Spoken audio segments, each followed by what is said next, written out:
Hello and welcome to Sleepy Stories, a cozy corner where gentle bedtime stories and peaceful moments come together to help you drift off with ease. Tonight, we invite you to settle in for another comforting narrative, one crafted to help you unwind and find a sense of calm. But first, let's take a moment to prepare both body and mind for a soothing night's rest. Find a relaxed position, and with each slow inhale and gentle exhale, allow the day's cares to quietly slip away. It can be challenging to step away from the day's busyness, especially as bedtime nears. However, remember, the less we worry about falling asleep, the easier it is for our minds to release any lingering tension. Let the gentle rhythm of your breathing wash away any concerns and allow tonight's tale to guide you into a deeper state of relaxation. Now, settle in and let the tranquil atmosphere of sleepy stories surround you. Enjoy this story, and may your night be restful and restorative.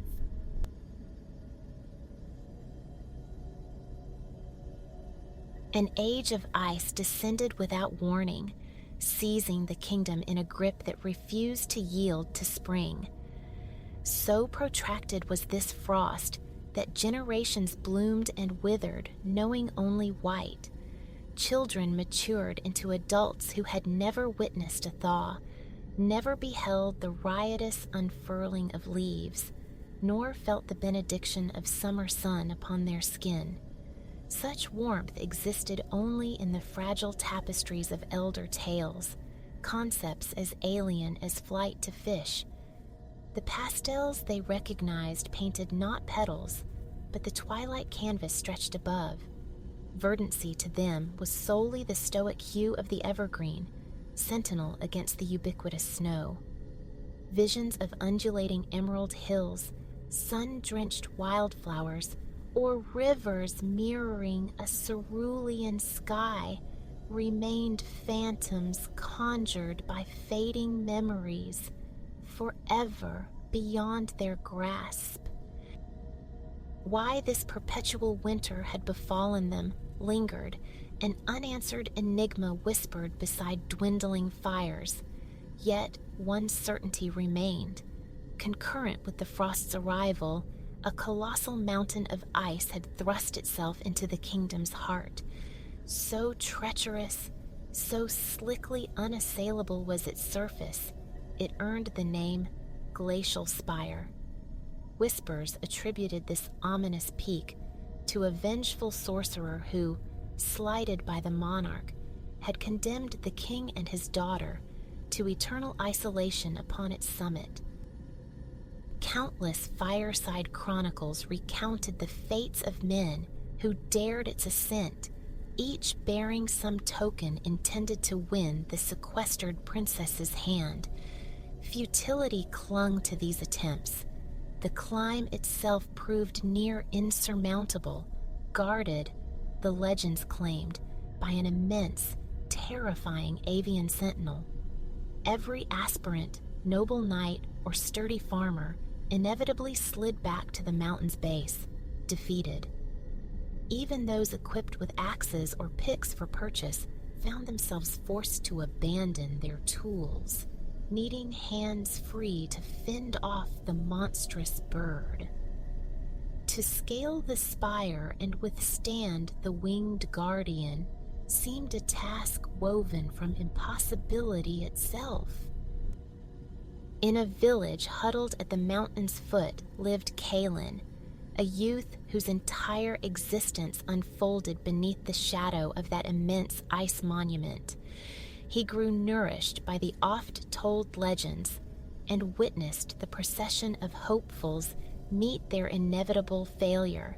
Like all his peers, winter was the only season etched into his experience. Though tales of summer sparked a curious intrigue, the yearning for it felt abstract, unrooted in personal loss. Yet, Kalin possessed an innate love for challenge and a mind remarkably keen. His days were consumed by chores, vital contributions to his family's meager existence, but stolen moments found him on the village pond, skates carving graceful arcs as his gaze drifted towards the scintillating peak. As manhood beckoned, a dream took root. To be the singular soul who could reach the princess, to breach the icy solitude. While amiable village girls offered uncomplicated affection, a deeper restlessness stirred within him, a desire for horizons beyond his hamlet, for a life punctuated by adventure. He pondered the glistening ascent relentlessly until a plain, almost audacious in its simplicity, crystallized in his thoughts. One evening, seated at the rough-hewn table near the family hearth, Kalen unveiled his intention. His ice skates, he explained, would serve as anchors, biting into the frozen slope, leaving his hands liberated to confront the fabled bird when it appeared. His mother's face clouded with worry, visions of shattered limbs haunting her. His father, equally dubious, questioned how Kalen, untested and unworldly, could possibly prevail where seasoned men had faltered. They pressed him. How would mere hands suffice against such a beast? What offering could he possibly present to a princess? Kalen conceded the gaps in his strategy, but remained unshakable. The climb was set for the morrow. A mother's whispered anxieties found purchase in a neighbor's ear. From neighbor to daughter to the boy across the lane, the news spread with the swiftness of wildfire. Thus, when Kalen stood ready at dawn, the entire village had assembled, a silent, expectant audience for the unfolding spectacle. With a rucksack containing naught but a loaf of bread and a flask of water, he slung his skates, blades bound, over one shoulder. Ignoring the collective gaze, head bowed against their unspoken doubts, he walked with unwavering resolve towards the enigmatic spire. Deep breaths steadied his pulse as he trod the path leading to the mountain's base, the murmuring crowd trailing behind like curious shadows. His plan echoed in his mind. Skates for ascent, hands for defense, hope for acceptance, despite his empty-handed arrival. Beyond this raw framework, no further preparation existed. The surrounding woods lay hushed, draped in an eternal glittering mantle of snow. Each footfall, thud, crunch, resonated unnaturally loud in the profound stillness, the rhythm a strange balm to his nerves, easing him into a focused calm. And then he was there. Before him reared a sheer, blinding wall of ice, devoid of any apparent hold for hand or foot. Kalen felt the weight of the villager's eyes from the tree line. He shrugged off his skates, dropped the rucksack. Seating himself on a frost-rimed boulder, he exchanged boots for skates, tucking the former into his pack. Necessities, he reasoned, for the summit. Then, turning, he confronted his colossal adversary.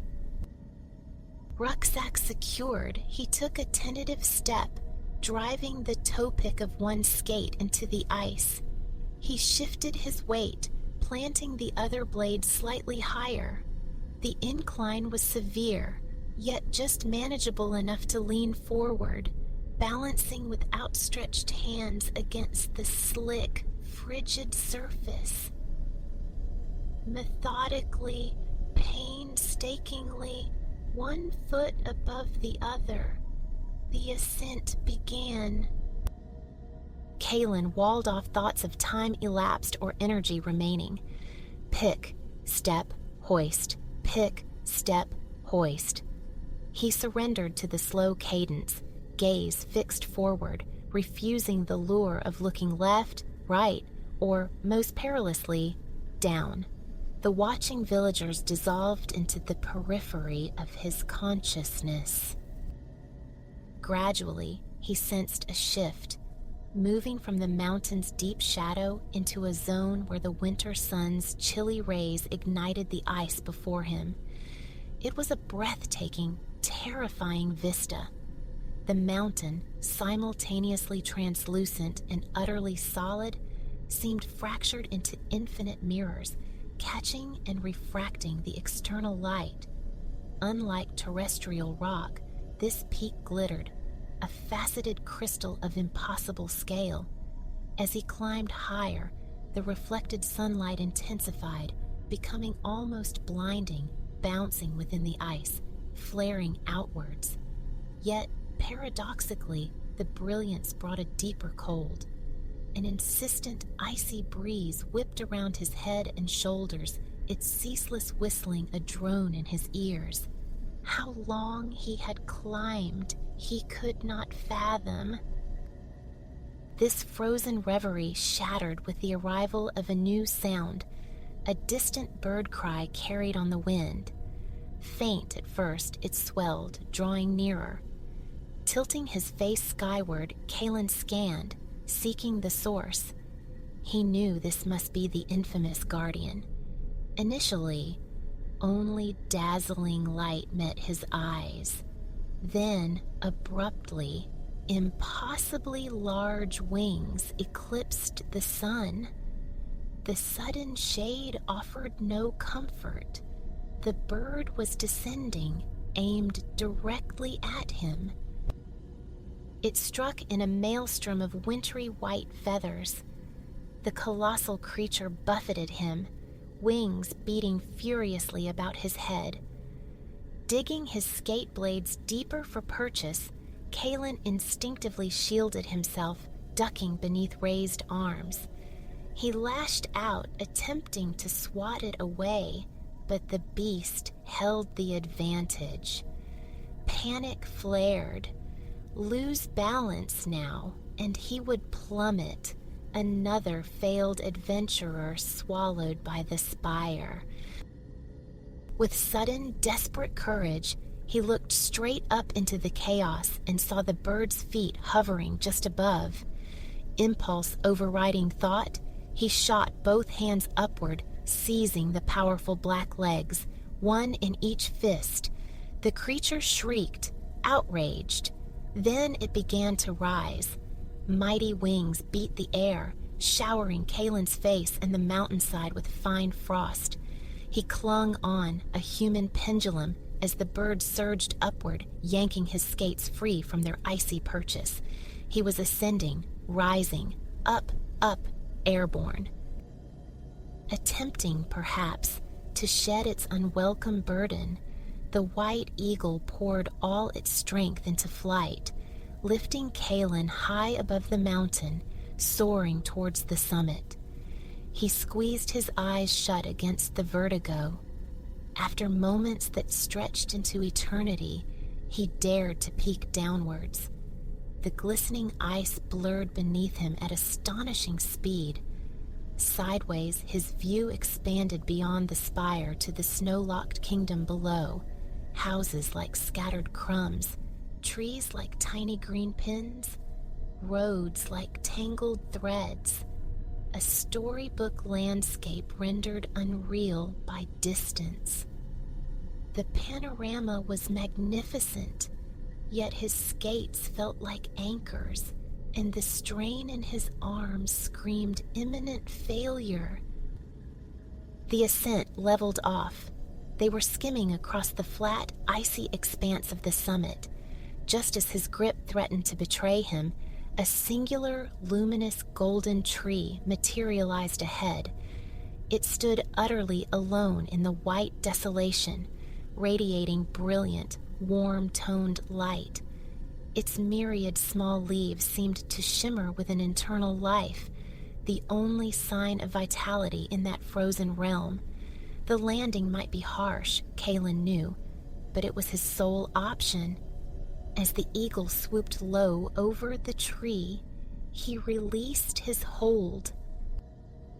He hit hard, enveloped by a resonant musical vibration, like 1,000 wind chimes struck at once.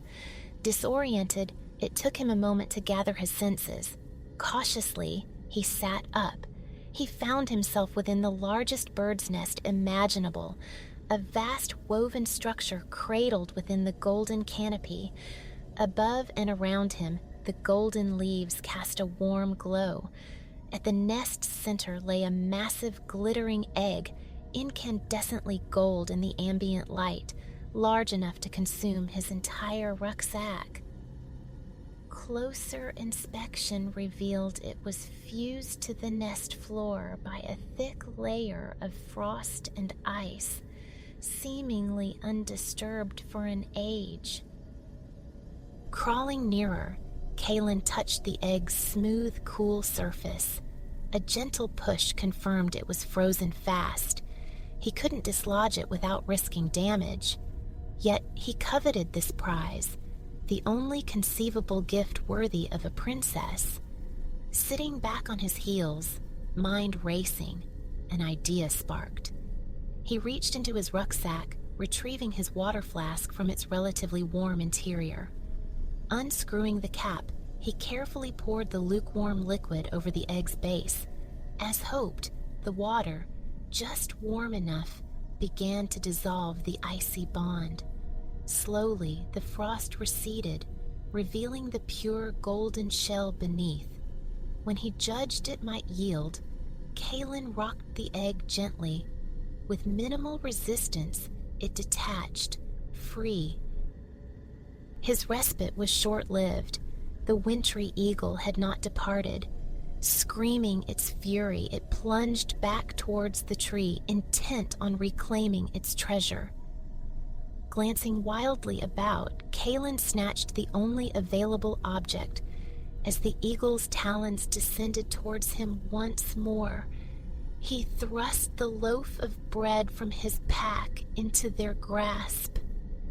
Mistaking the bread for its prize, the bird squawked in triumph and soared away, its cries fading into the vast, cold sky.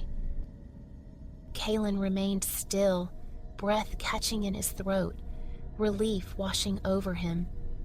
Once certain the eagle was truly gone, he turned back to the egg. Retrieving his boots from the rucksack, he carefully cushioned the golden orb within, securing the flap tightly.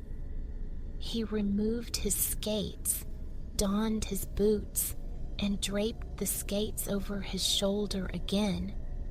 Leaving the rucksack momentarily, he stood carefully within the enormous nest, scanning the summit.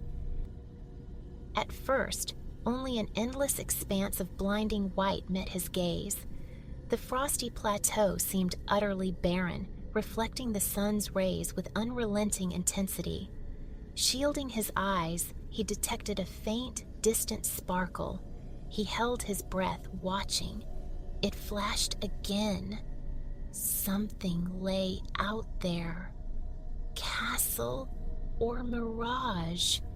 It was the sole feature breaking the monotony of the peak. He resolved to reach it. With the precious heavy egg secured on his back, Kalen cautiously descended through the golden branches, shimmering down to the icy ground below. Hoisting the rucksack properly, he began the trek towards the mysterious glint. Time dissolved into the rhythm of his steps across the frozen plain. The biting cold numbed his face and fingers. The incessant brightness wearied his eyes. The sun, arcing lower towards the horizon, suggested mid-afternoon. He prayed he would reach the flashing object before nightfall claimed the exposed summit. No other shelter existed. He traversed the ice sheet without further incident, the white eagle remaining absent. As he drew nearer, the softening late afternoon light resolved the distant sparkle into a structure, growing larger with each step. Soon, certainty replaced hope. He had found the castle of legend, and what a palace it was, sculpted seemingly from the ice itself, its towers and turrets thrusting skyward in immense, glittering formations, an impossibly tall, delicate fortress of light, mirroring the shifting colors of the approaching sunset. Orange, pink, gold. He arrived before the castle's entrance, pausing at the drawbridge, frozen mid-span across a moat that was now a smooth, serpentine river of ice encircling the fortress.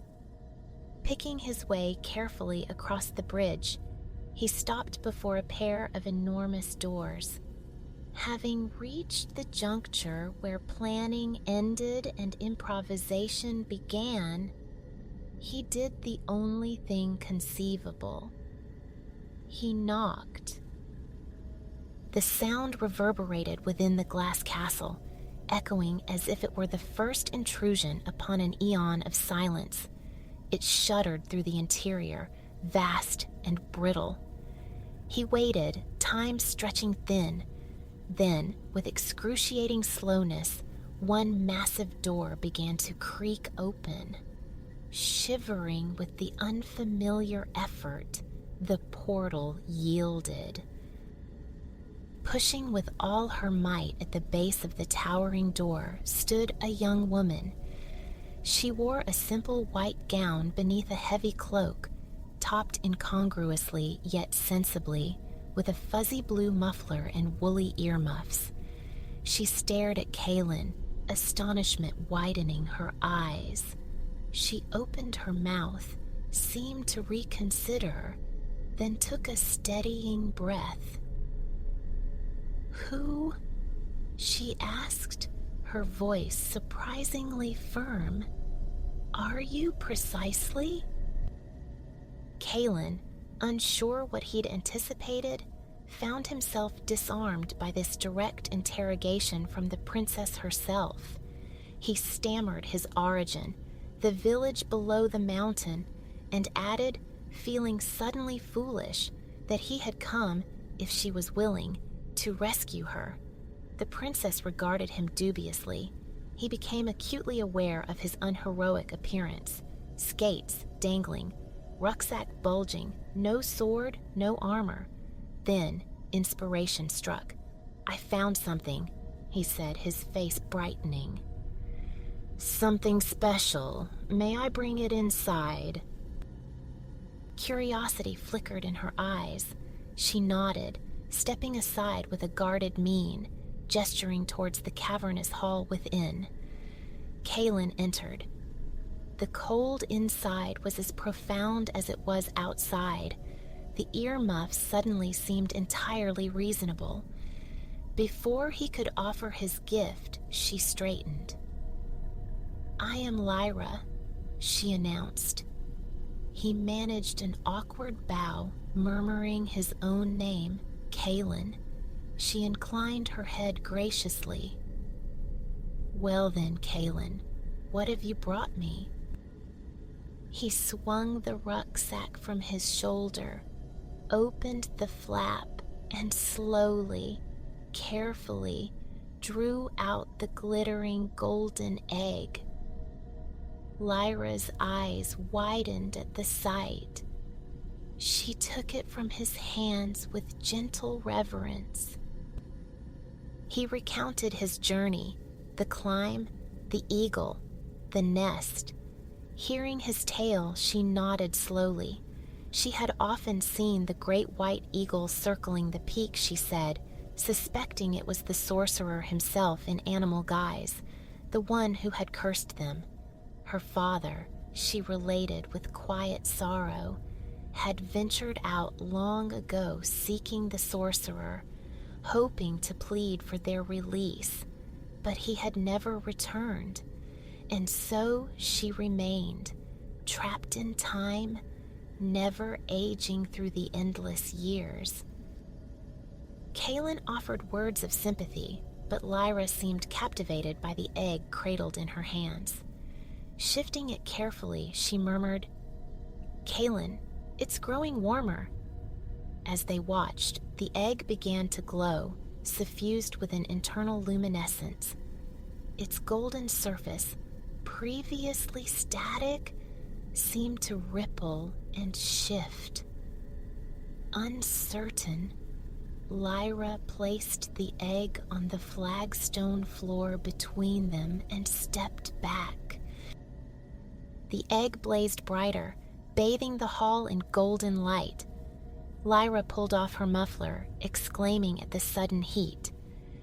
Kaylin realized he too felt intensely warm. Retreating further instinctively, they became aware of a new sound, dripping water, multiplying all around them, a growing chorus of rivulets. The castle. It was melting.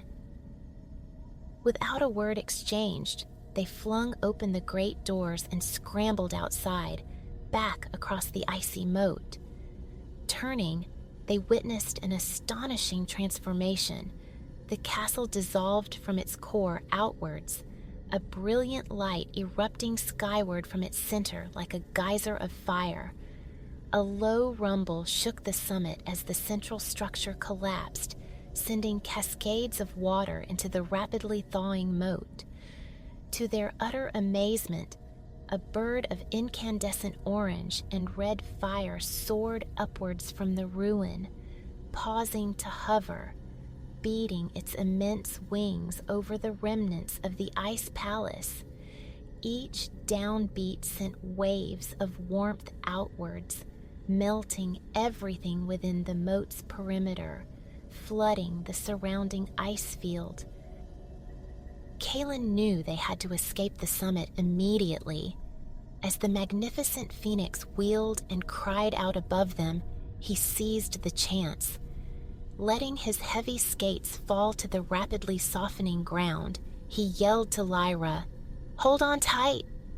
She obeyed instantly, linking her arms around his neck. As the beautiful firebird swooped low overhead, he reached up and grasped its feet, clinging with the same desperate tenacity he'd shown with the frost eagle. Without resistance, the phoenix lifted them into the twilight air. The ephemeral ice palace vanished below, its structure collapsing into water. The triumphant bird soared across the mountaintop, then plunged downwards, heading directly for the village nestled far below. The slick mountainside rushed past, now streaked with countless streams cascading downhill. The wind buffeting their faces was potent, astonishingly warm. They shut their eyes tight, concentrating solely on holding fast. Then, abruptly, their feet brushed the earth. They released the bird, tumbling in a heap onto the damp ground in the clearing at the mountain's base. The phoenix ascended, a fantastic glowing orb against the darkening sky, then vanished into the distance with a final, piercing cry. A shower of fading sparks drifted down in its wake like dissipating embers. Kaylin and Lyra lay sprawled on the wet snow, gazing upwards, gasping for breath. After several moments of stunned silence, they turned to face each other, and laughter erupted, incredulous and relieved. They had succeeded. Lyra was free. Kaylin was home. The villagers, long since retreated from their vigil to the warmth of hearths and evening meals, saw nothing of his return. Thus, it was with considerable shock that Kaylin's parents beheld their son reappearing on their doorstep in the moonlight, an unknown young woman at his side. His mother, overcome, dropped the stew pot with a clatter. By the following morning, the world stood reborn. A warm, persistent rain fell across the entire land, washing away the last vestiges of the long winter. Snow and ice vanished almost entirely under the steady downpour. It rained for a full day before ceasing, allowing the sun to break through. When the first true warmth of spring touched the kingdom after so many frozen years, jubilation erupted. As weeks turned into months, children learned the forgotten language of seasons.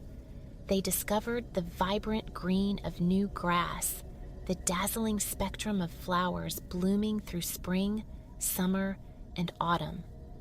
Birds, small and cheerful, filled the air with joyous melodies from every branch.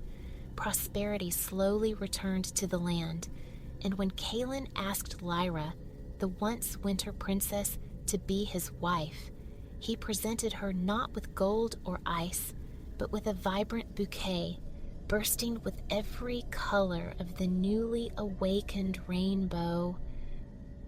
Sunlight, soft as pollen, dusted the quiet country lane where Alara ambled. Here in England's northern reaches, the Lake District held the crisp stillness of an April morning, spring unfurling tentatively. Sycamores lining the way offered nascent buds, though a drift of winter's cast-off leaves lingered on the grassy verge. A quick glance confirmed solitude. Alara scuffed a boot through the brittle pile, sending fragments airborne. They spun against the sharp blue canvas overhead, a fleeting mosaic of deep crimson, amber, burnt sienna, nut brown, before settling.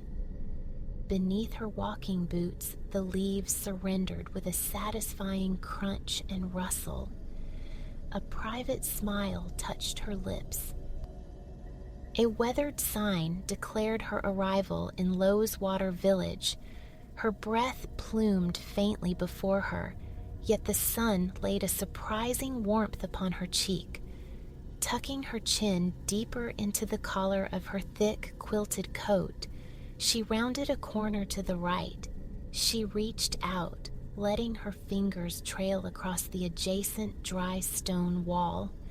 Its light gray granite teeth, speckled with lichen constellations and cloaked in deep green, earth-fragrant moss, offered a rough, textured greeting that gently abraded her fingertips.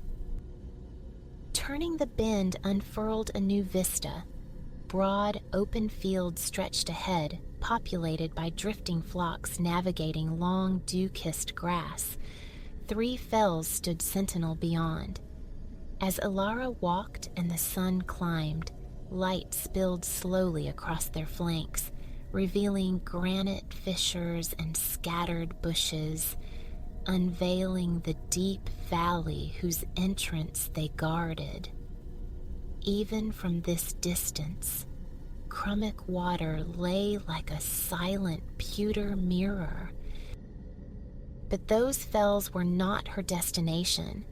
Today held a singular purpose. Hopping lightly over a wooden stile, she saw it, her reason for being here. In a small pasture ringed by alder and ash, a hot air balloon stood poised for flight, a tethered rainbow of fabric breathing softly in the still air. No one else was present. As she crossed the field towards it, the heat radiating from the burners intensified with each step. Nearing the gondola, she noticed an inquisitive squirrel drawn by the unusual presence, edging closer. Just as Alara placed a hand on the wicker basket, the burners pulsed twice, quick, cheerful flares, an eager summons. The squirrel darted back to the hedgerow's sanctuary, ballooning, it seemed, held limited appeal. Ilara hoisted herself into the basket with as much grace as she could muster. Inside, the space was nearly bare. A folded blanket, a cushion, and in one corner, a small wooden box rested. Walnut, perhaps, or rosewood. Ancient timber, simple yet finely crafted. Its age was apparent. The lid's lip, worn smooth by countless touches over many years, shone a much paler brown than the rest. Running her fingers over its knotted surface confirmed a patina born of use. The lid yielded with a faint squeak. Within lay a folded piece of paper. As she lifted it, it unfurled, releasing a papery incense, the rich, woody scent of agedness. A map of the Lake District. A tiny red dot marked her current position, precisely between the waters of Loweswater and Crummock Water. As she moved to refold the map, another slip of paper escaped its folds. It fluttered, twisting towards the basket floor, but she stooped, catching it deftly between two fingers. Unfolding it revealed handwritten script. From whom? It offered no clue. Only 5 words resided there. I know where to go. With a sudden roar and flare from the burners, she felt the basket give a slight buoyant lift, a gentle unmooring. This balloon, it seemed, possessed its own volition. She folded the map, tucking it into her pocket. Another surge of heat, and the ascent began in earnest, so smooth she barely registered the departure from Earth. Higher, ever higher they climbed. The crowns of the tallest ash trees now lay beneath her. Looking down, the sheep in the fields had shrunk to miniatures, smaller than her smallest fingernail. Rising further still, the balloon drifted free from the valley's shadow. The morning sun, warm and full, seemed to infuse her very being with light and contentment. Suspended thus, she felt utterly weightless. Silence enveloped everything, profound and pure. The air tasted clean, elemental. As they climbed, the lakeland panorama unfurled around her, vast and intricate. Now level with the fell tops, most of the Lake District stretched below in breathtaking detail. She drew out the map once more. To the south, a distant needle pricked the horizon, the ironwork of Blackpool Tower, an echo of Eiffel from 1894. Shielding her eyes against the ascendant sun, she could discern the ocean's silvered edge beyond the Cumbrian coastline. A faint, briny tang indeed rode the cool morning breeze.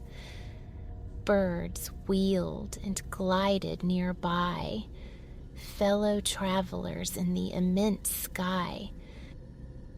The hills and fells encircling her glowed gold and green in the early light, sculpted by water, wind, and aeons. Their intricate gullies, fissures, streams, and dells bore witness to millennia. Ice ages spanning 2 million years had draped this region in glaciers, slow-moving rivers of ice that carved the U-shaped valleys and gouged out the deep lakes at their hearts. Smaller hillside pools, the tarns, glinted like scattered sapphires near some peaks. Alara took a deep breath, leaning against the basket's woven rim. A wave of profound gratitude for the scene washed over her. Closing her eyes, She let the sunlight bathe her face and neck. Calmness flowed through her, a tangible current moving from her head to her shoulders, down her arms to her fingertips, rolling through her torso to her hips, down each leg to the very tips of her toes. Opening her eyes, she peered over the edge and realized they were drifting over a hill distinguished by two peaks. She recognized it. Hen Combe. That meant a southward trajectory, and indeed, looking down the valley, the waters of Buttermere offered a distant shimmer in the sun. Just to be certain, she consulted the map again. The little red dot had migrated down the valley, tracing their airborne path. She refolded the map, waited a few moments, then checked again. Undeniably, the dot was closer to Buttermere. Smiling, she tucked the magical chart away. Gliding along the valley, leaving Innerdale water behind, she watched the tiny sheep grazing far below. Suddenly, a pair of large raptors sliced the air beneath the basket. She followed their flight, a spiraling ballet punctuated by deep, slow wing beats. Both bore dark gray plumage on their backs and sported rounded tails, though one was markedly larger. As they wheeled and banked, their undersides revealed a striking speckle of white and gray, with beautiful dark and light bands striping their wings. Long yellow legs tucked beneath them, and deep amber eyes flashed as they swept past again. Goshawks, a rare privilege. Not long ago, they were ghosts in this landscape, nearly extinct. Even now, they remained elusive, preferring the shelter of woodlands, nesting near tree bases, their fiery eyes adapted for navigating dense forests. The pair swooped in tandem, wings beating with lazy power, then turned away, dissolving into the rising sun. The brilliant blue sky now held a subtle haze. They were high, though the thin clouds floated higher still, mere wisps far above. An unusual, beautiful halo encircled the sun, a sundog. Cirrostratus clouds, she knew, composed of minute ice crystals suspended thousands of feet aloft. Sunlight striking these crystals refracted and reflected, creating this ethereal luminescence. Gazing eastward towards the sea, the clouds appeared thicker, darker, perhaps a storm gathering. Here, westerly winds journeyed across the Atlantic, gathering moisture before colliding with Cumbria's peaks. Forced upwards, the moisture cooled, condensed, and fell as rain, the lifeblood of the Lake District's verdant lushness. The balloon had carried her towards a new cluster of peaks. One summit, however, asserted itself, visibly higher than its neighbors. They were rising to meet it, Scafell Pike, England's highest point. Pulling out her map, Ilara noted its height, 978 meters. Tranquil today, but born of fire, part of a vast volcanic island arc hundreds of millions of years ago. Glaciers, some 20,000 years past, had etched its ridges and gouges, now clearly visible as they drifted near its very apex. A dozen or so figures, clad in sturdy boots, waterproofs, and helmets, moved with care towards the circular stone cairn marking the summit. They seemed impossibly small from her vantage point. One walker glanced up, spotted the balloon drifting silently by, and began to wave.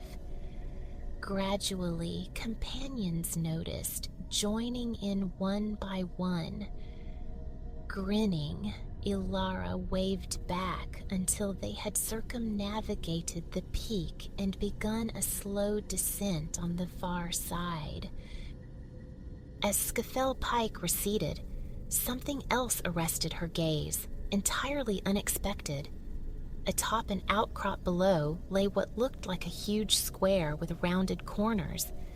Peering intently, she discerned 3 more distinct shapes etched upon the ground. What could they be? As if sensing her curiosity, the balloon dipped slightly lower. Now the shapes resolved into low walls, stone ghosts, the memory of structures erected centuries ago. She was looking upon the footprint of hard-knot Roman fort, standing sentinel on this isolated hilltop for nearly 2 millennia. In the early 2nd century CE, soldiers under Emperor Hadrian had built this 3-acre bastion, one of Britain's most remote outposts. The 4th cohort of Dalmatians, infantry hailing from modern-day Croatia in the Balkans, had constructed it. Those outlines marked the garrison headquarters, the commander's dwelling, a granary. The 500 soldiers stationed here likely lived in leather tents, parading on the flat square she could still make out. Countless miles from home, men from across a vast empire had tried to carve a life in this corner of northern England. Drifting down the Eskdale Valley, Alara imagined them gazing up at hard knots surrounding crags and summits on a day like this, perhaps sharing her own sense of wonder at the stunning, stark landscape. With a gentle, decisive swoop, the balloon altered course. Alara checked her map. The red dot now advanced towards a peak labeled Old Man of Coniston. A curious name for a hill, she mused. Looking ahead, then back at the map, she saw new text had materialized beneath the name. A likely fusion, it explained, of ancient Celtic Alt-Mayan, High Stone, and Norse Konungstun, King's Farm, the name of the nearby town, though others insisted that from Coniston Village, one of the hill's ridges perfectly resembled the profile of a reclining man. Passing the old man, the remnants of past industry became clearer. Ancient slate quarries and copper mines scarred the slopes. Iron tracks for carts snaked across the fellside. Skeletal cable car structures stood silent, once used for hauling tons of rock. Dilapidated shacks offered ghostly memories of workers sheltering from Cumbrian downpours with flasks of hot tea. Today, profound silence reigned. Soon, they were clear of the hill. A long, slender expanse of water stretched before them. Coniston Water, one of Lakeland's largest lakes. They approached its western shore. Half a mile distant, on the eastern bank, a large white house with 3 floors sprawled across the hillside, its walls embraced by gardens and woodland. Her map identified it, Brantwood, home to the Victorian writer John Ruskin. In the latter half of the 19th century, he rose to become one of Britain's most celebrated thinkers, writing on everything from mythology and archaeology to politics and literature. The map, however, hadn't finished imparting its wisdom. More words slowly faded into view beside Brantwood's outline, Ruskin's own. When we build, let us think that we build forever. Let it not be for present delight, nor for present use alone. Let it be such work as our descendants will thank us for. And let us think, as we lay stone on stone, that a time will come when those stones will be held sacred because our hands have touched them, and men will say as they look upon the labor and wrought substance of them, "See, this our fathers did for us." Gazing around at the lake below, the fells, the valleys, the fields. Ilara contemplated the endurance of this landscape, shaped over millennia, altered only by the patient hands of wind and time. She had witnessed vistas seen by Roman soldiers 2,000 years before. Centuries hence, others would see what she saw now. It felt easy, sometimes, to believe that time moved too swiftly, whistling past like the wind. Yet, unknowingly, every day she laid a stone, then another and another, adding her contributions to those of loved ones, of strangers passed on the street. A beautiful, resonant image formed in her mind's eye. She closed her eyes again, feeling the sun's warmth on her eyelids. The air remained utterly still. She drew a long, slow, deep breath, held it for a heartbeat, then released it. Everything felt fundamentally right. The balloon, as if sensing her readiness for solid ground, began its descent. Smoothly, gradually, it carried her down, down, down towards the earth. The churchyard, the pubs, the gray slate houses of Coniston Village loomed larger, resolving into detail. Downward they drifted, the reassuring sense of weight returning. With a soft thud, they settled onto the shingle beach at the water's edge. As the basket steadied, Ilara hopped over its lip and walked towards the line of trees bordering the beach. The balloon, it appeared, had further journeys to make. It had already begun to lift gently from the ground. Turning to look back, she saw the burner flare twice, a warm, silent farewell. She watched it rise into the blue, drift across the lake, pass over Brantwood, ascending higher and away. With a final, distant blast from its burners, it dwindled and vanished. She hoped their paths might cross again someday. The sun stood high now, its warmth palpable on the beach. Her day had begun in the pre-dawn chill. Now, the shade beneath the silver birch trees beckoned. Finding a comfortable spot, she rested her back against a smooth trunk and closed her eyes. Distantly, church bells chimed, their notes echoing down the hillsides and across the quiet fields. Water lapped softly against the shingle. The gentle bleating of sheep and their young lambs carried on the air. She breathed deeply. She thought of the clouds observed earlier, drifting high and remote.